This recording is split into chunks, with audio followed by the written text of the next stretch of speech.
je suis Antoine Nazaret, je suis le directeur des contenus de Dailymotion France. Dailymotion, c'est un site de partage de vidéos qui est le numéro 2 mondial avec 120 millions de visiteurs uniques dans le monde et qui propose aux utilisateurs, aux internautes de partager, de regarder et de diffuser de la vidéo. On est présent dans une vingtaine de pays, notamment aux États-Unis, en Turquie, en France, au Japon ou en Corée.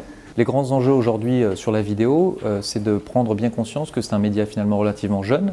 La grande mutation dans la vidéo, elle s'est opérée à partir de 2005-2007 et aujourd'hui, on doit aider, accompagner tous nos partenaires, tous les producteurs de contenu à venir diffuser, à venir rencontrer leur public, à venir trouver leurs audiences sur Dailymotion et à en dégager à la fois des audiences et des revenus. Et donc notre métier aujourd'hui, c'est d'accompagner dans cette mutation de la vidéo partout, pour tout le monde, sur tous les supports, les producteurs, les créateurs originaux, mais aussi les producteurs plus traditionnels de vidéos. C'est le mouvement qui a été entamé depuis, disons, 2009 et qui nous conduit aujourd'hui à voir un accroissement très puissant de la consommation de vidéos en France, à la fois le nombre de vidéos qui est regardé, mais le temps passé par vidéo. Donc aujourd'hui, ces partenaires, ces producteurs de contenu, ils viennent trouver sur Dailymotion un public qui est souvent différent de leur public d'origine.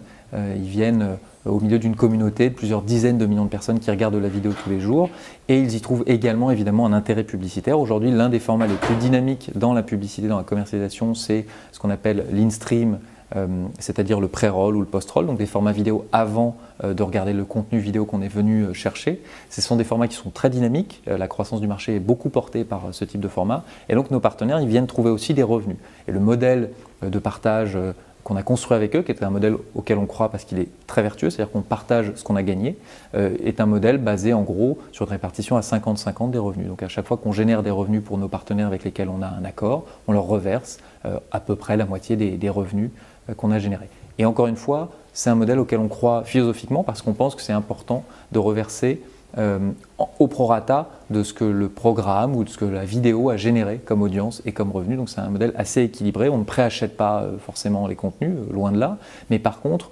on accompagne le succès d'audience ou le relatif succès d'audience du partenaire, y compris d'un point de vue commercial, et si ça marche très bien, eh bien il a une part importante de ce succès, y compris d'un point de vue des revenus. Donc c'est un modèle très différent de celui de la télévision, qui historiquement est plutôt un modèle de préachat de contenu. C'est un modèle qui est tourné pour le coup vers le partage de la valeur créée. Donc toute valeur créée nouvelle est partagée avec le partenaire. On peut déterminer une fourchette de CPM qui, pour la France, est autour d'une quinzaine d'euros. En réalité, il est extrêmement varié en fonction des contenus, des publics, des zones géographiques, y compris en France, des zones géographiques évidemment dans le monde où là la variété est très grande, et puis de la campagne. On est un média de masse, des milliers de campagnes sont diffusées sur Dailymotion, sur des vidéos qui font des millions de vues, et donc évidemment il y a une élasticité des prix dans un sens comme de l'autre qui joue en fonction de ces audiences et de ce type de contenu et des ciblages.